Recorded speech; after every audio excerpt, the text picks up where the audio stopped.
সুস্বাগতম। পরিযায়ী শ্রমিকদের প্রধান উৎপত্তিস্থল বা উৎসস্থল হল অর্থনৈতিকভাবে অনগ্রসর, কর্মসংস্থানহীন এবং প্রাকৃতিক দুর্যোগপ্রবণ গ্রামীণ অঞ্চল।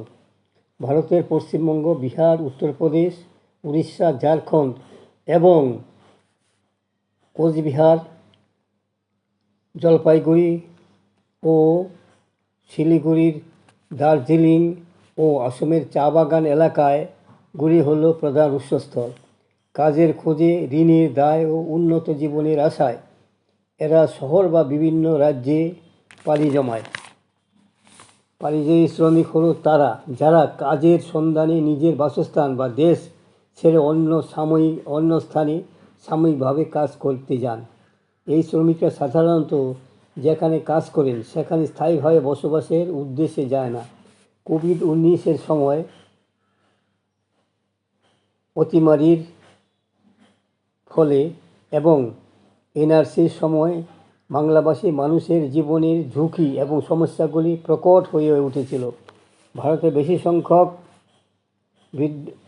শ্রমিক বিদ্যমান ও তৃতীয় জনসংখ্যা পরিযায়ী শ্রমিক।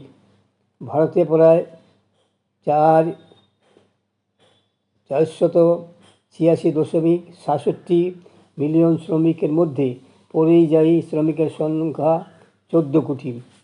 যেসব পরিযায়ী শ্রমিক নিজ দেশের বাইরে কাজ করেন তাদের বিদেশি শ্রমিক বলে।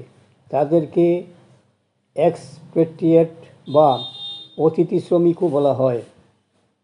এই পরিযায়ী শ্রমিকদের নিয়ে ইউটিউবে সাহিত্যের নবদিগন্ত চ্যানেলে আজকের ভিডিওটি হলো সমস্যায় জর্জরিত পরিযায়ী শ্রমিক। গ্রন্থনায় রবীন্দ্র কুমার চক্রবর্তী। পশ্চিমবঙ্গে পরিযায়ী শ্রমিকের সংখ্যা নিয়ে বিভিন্ন তথ্যে বিভিন্নতা রয়েছে। রাজ্য সরকারের দাবি অনুযায়ী বর্তমানে রাজ্যে পরিযায়ী শ্রমিকের সংখ্যা প্রায় 22,40,000। তবে কিছু প্রতিবেদনে এই সংখ্যা 2,64,00,000 পর্যন্ত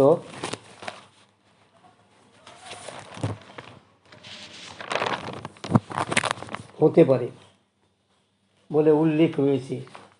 1911 খ্রিস্টাব্দের জনগণনা অনুসারে দেশের মধ্যে পরিযায়ী শ্রমিকের সংখ্যা উত্তরপ্রদেশে শীর্ষে ছিল। কোনো পরিযায়ী শ্রমিক চায় না বাবা মা, ভাই বোন, ছেলে মেয়ে, স্ত্রী এবং আত্মীয় স্বজনকে ছেড়ে সুদূর বিভিন্ন দেশে কর্মসংস্থানের জন্য পরিযায়ী শ্রমিক হতে। নিজের দেশে কাজ নেই, কলকারখানা নেই, শিল্প নেই, তাই পরিযায়ী শ্রমিকরা নিজ এলাকা ছেড়ে দেশ বিদেশের বিভিন্ন জায়গায় পাড়ি দিচ্ছে। এতে সামাজিক সমস্যা ও সাংসারিক জীবনে একটা মারাত্মক ভয়ঙ্কর রূপ ধারণ করেছে। কোভিড-19 সময়, মহামারীর সময় পশ্চিমবঙ্গে তথা ভারতের পরিযায়ী শ্রমিকের একাধিক কষ্টে ভুগতে হয়েছে। লকডাউনের জন্য একাধিক কারখানা ও কর্মস্থল বন্ধ হয়ে ফলে লক্ষ লক্ষ পরিযায়ী শ্রমিকের আয়ের ঘাটতি, খাদ্য সংকট ও তাদের ভবিষ্যতের অনিশ্চয়তার সঙ্গে জীবন কাটাতে হয়েছিল।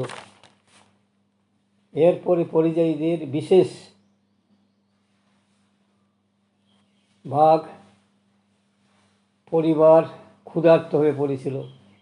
লকডাউনের জন্য কোনো পরিবহন মাধ্যম না থাকার জন্য হাজার হাজার পরিযায়ী শ্রমিকের পায়ে হেঁটে বাড়ি ফিরতে হয়েছিল। লকডাউনের জন্য 5 মে পর্যন্ত ক্ষুধা, আত্মহত্যা, রাস্তা ও রেল দুর্ঘটনায়, পুলিশের লাঠিচার্জ ইত্যাদির কারণে প্রায় 300 শ্রমিকের মৃত্যু হয়েছিল। মৃতদের বেশিরভাগ প্রান্তিক পরিযায়ী শ্রমিক। ট্রেন চালু হওয়ার পর 1 মাসের মধ্যে বাড়ি ফেরার পথে শ্রমিক স্পেশাল ট্রেনে 80 জন পরিযায়ী শ্রমিকের মৃত্যু হয়েছিল। ট্রাম নেই, বাস নেই, নেই কোনো পথ, পায়ে হেঁটে চলা এক অসহ্য রথ। কাঁধেতে পুঁটুলি, সাথে খালি পেট, বাড়ি ফেরা ছাড়া নেই কোনো সেট। বাবার চোখে জল, মায়ের ডাক, ছেলের কচি মুখ মনে পড়ে থাক। ওরা বোঝে না আমি কষ্টে আছি। এরপর আমি পরিযায়ী শ্রমিক। পরিযায়ী শ্রমিকের হাহাকার, ক্লান্তি এবং ঘরে ফেরা অদম্য ইচ্ছাকে কেন্দ্র করে লেখা উপরোক্ত কবিতাটি। উক্ত কবিতায় ফুটে উঠেছে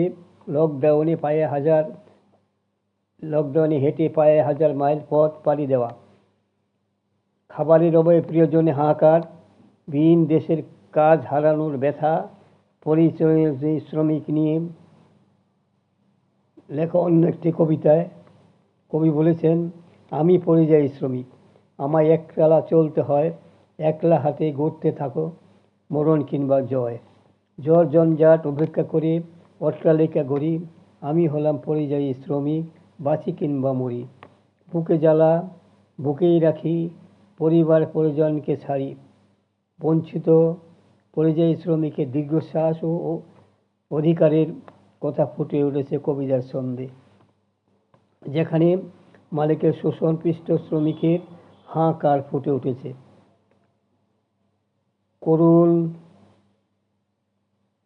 করোনা দেশ থেকে চলে যাবার পর আবার এসেছে এনআরসি। বর্তমান এনআরসি প্রক্রিয়ায় পরিযায়ী শ্রমিকদের নথিপত্র সংক্রান্ত জটিলতা বিশেষ করে অসমে এবং পশ্চিমবঙ্গে বহু মানুষের নাগরিকত্বের ঝুঁকির মধ্যে ফেলেছে। বৈধ নথি না থাকা সত্ত্বেও অনেক শ্রমিক, এমনকি চা শ্রমিকেরাও নোটিশ পাওয়ার ভয়ে আতঙ্কিত এবং নাম বাদ পড়ার আশঙ্কায় অনেকে ঘরে ফিরেছেন। মূলত বাংলাভাষী এবং রাজবংশী পরিবার শ্রমিকদের নিশানা করা হচ্ছে বলে অভিযোগ উঠেছে। নানা সমস্যায় জর্জরিত পরিযায়ী শ্রমিকদের বাইরে থাকার সুযোগ নিয়ে সমাজের নানা অবৈধ সম্পর্ক বৃদ্ধি পেয়েছিল। অন্ধকারে জিবরা পরিযায়ী শ্রমিকদের স্ত্রীর প্রতি আক্রমণ নামিয়ে আনতে চেষ্টা করেছিল। বাবা হোসেন শেখ পরিযায়ী শ্রমিক হিসেবে কাজে গেলে মেয়ে তামান্না খাতুনকে তৃণমূলের দুষ্কৃতী বাহিনী বোমা ছুড়ে মেরে দেয়। নিষ্পাপ শিশুর ও নিরাপদ নয় এই রাজ্যের চরম মূল্যবোধের অবক্ষয় নেমে এসেছে। সারা দেশে বাংলাভাষী পরিযায়ী শ্রমিকদের উপর আক্রমণ তীব্রতর হচ্ছে। বাংলা ভাষার কথা বললেই তাদের বাংলাদেশি বলে দাগিয়ে দেওয়া হচ্ছে। সে পরিযায়ী শ্রমিক মুসলিম হতে পারে, হিন্দু হতে পারে, আদিবাসী কিংবা খ্রিস্টান সম্প্রদায়ভুক্ত হতে পারে। বাংলা ভাষা বললেই পরিযায়ী শ্রমিকদের নিপীড়িত হচ্ছে, এটা ঠিক নয়। অথচ বাংলাতে দেশের অন্যান্য রাজ্যের 21,67,000 পরিযায়ী শ্রমিক কাজ রয়েছে। আমাদের দেশে নানা ভাষা, নানা মত, নানা পরিধান, বিভিন্ন ধরনের আবহাওয়া, জলবায়ু, এক এক জায়গায় এক এক রকম। সেই পরিবেশে আমরা যেখানে আছি, জন্মেছি, বড় হচ্ছি, অথচ আমরা সকলেই ভারতবাসী। কিন্তু আমরা সকলে ভারতবাসী হয়েও হিংসা, দেশ সহ বাংলাভাষীদের উপর আক্রমণ দিন দিনই বৃদ্ধি পাচ্ছে। আসলে রাজ্যে কোনো স্থায়ী কাজ নেই। আগে বিহারের ছেলেমেয়েরা আমাদের রাজ্যে চাকরি করতে আসতো, আর এখন আমাদের রাজ্যের ছেলেমেয়েরা বিহারে চাকরি করতে যাচ্ছে।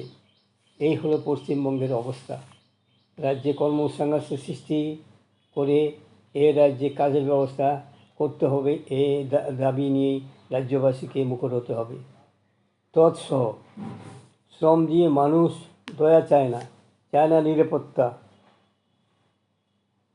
নিরাপত্তা, শ্রমের ন্যায্য দাম।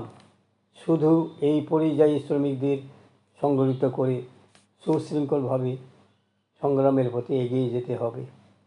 রাজ্যের সর্বত্র এই দাবি উঠুক। রাজ্যে কাজ চাই, অন্য রাজ্যে নয়।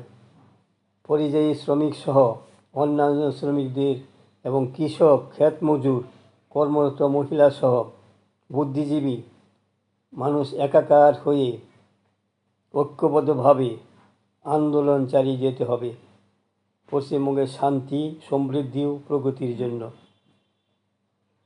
বন্ধুগণ, আমার এই সংক্ষিপ্ত ভিডিও এখানে শেষ হলো। যদি আপনাদের মনে হয় সাবস্ক্রাইব, শেয়ার এবং